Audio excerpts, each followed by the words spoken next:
दीदी थोड़ी शर्मा गई और उन्होंने उठने की कोशिश की, लेकिन जीजू का उन्हें छोड़ने का बिल्कुल मन ही नहीं कर रहा था। वे कुछ पल तक उसी तरह एक दूसरे को देखते रहे।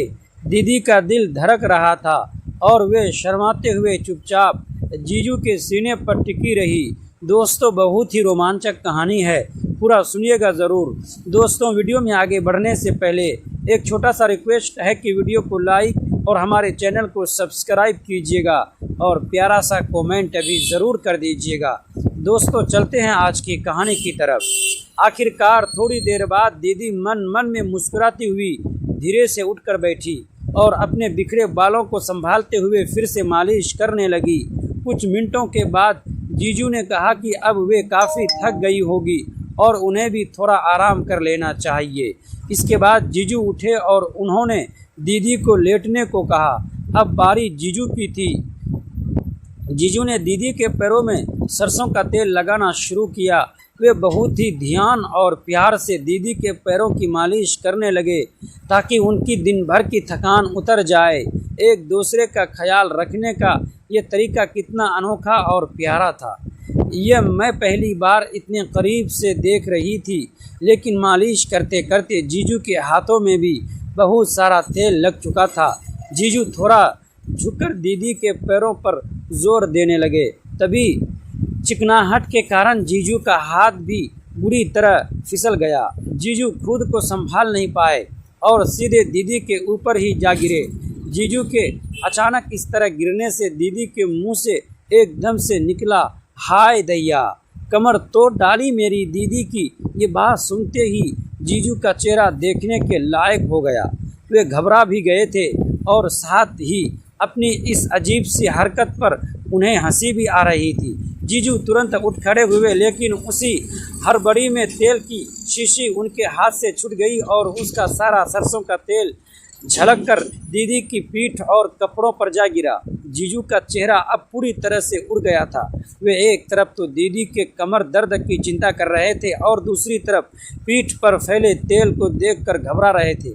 जीजू ने बिना एक पल गंवाए पास रखा हुआ एक साफ रूमाल उठाया। वे बहुत ही मासूमियत और हड़बड़ी के साथ दीदी के पीठ और गर्दन पर जहाँ जहाँ भी तेल लगा था उसे रूमाल से पोंछने लगे। जीजू बार बार कान पकड़कर दीदी से माफ़ी मांग रहे थे। अरे अरे, मुझे माफ़ कर दो, तेल की वजह से हाथ फिसल गया। सच में कमर में ज़्यादा चोट तो नहीं लगी।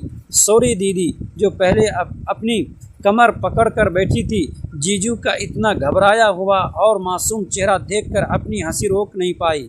उनकी हंसी छूट गई और वे मुस्कुराते हुए बोली कि वे बिल्कुल ठीक हैं।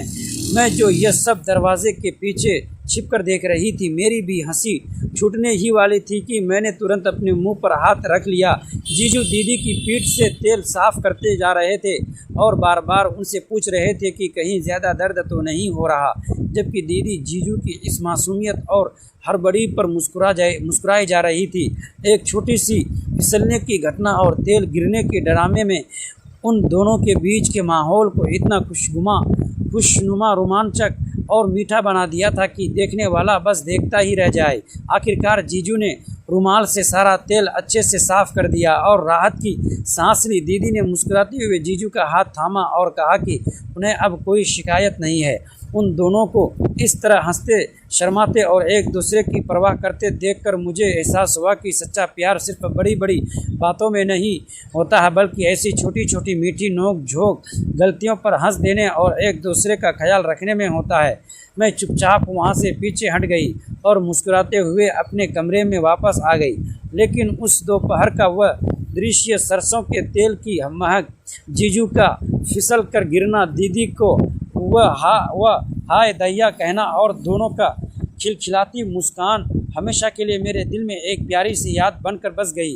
कमरे में कुछ पल के लिए ऐसी खामोशी छा गई जिसमें बाहर चली रही हवा की आवाज़ भी साफ सुनाई दे रही थी।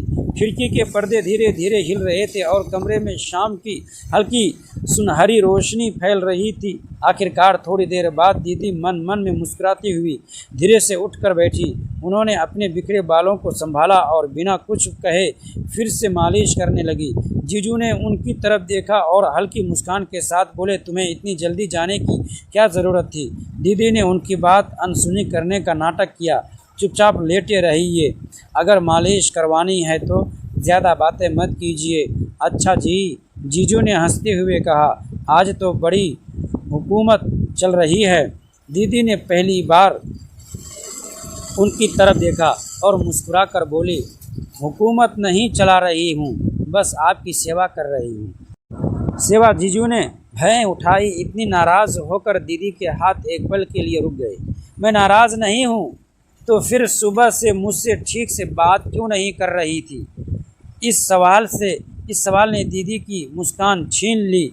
उन्होंने नज़रें झुका ली और कुछ पल तक चुप रही। उनके चेहरे पर अचानक गंभीरता उतर आई। जीजू ने भी उनकी खामोशी को महसूस कर लिया। क्या हुआ? उन्होंने नरम आवाज़ में पूछा। दीदी ने धीरे से सिर हिलाया। कुछ नहीं। तुम मुझे कुछ नहीं बताओगी? बताने जैसा कुछ है ही नहीं। जीजू उठकर बैठने लगे, लेकिन दीदी ने तुरंत उनके कंधे पर हाथ रख दिया।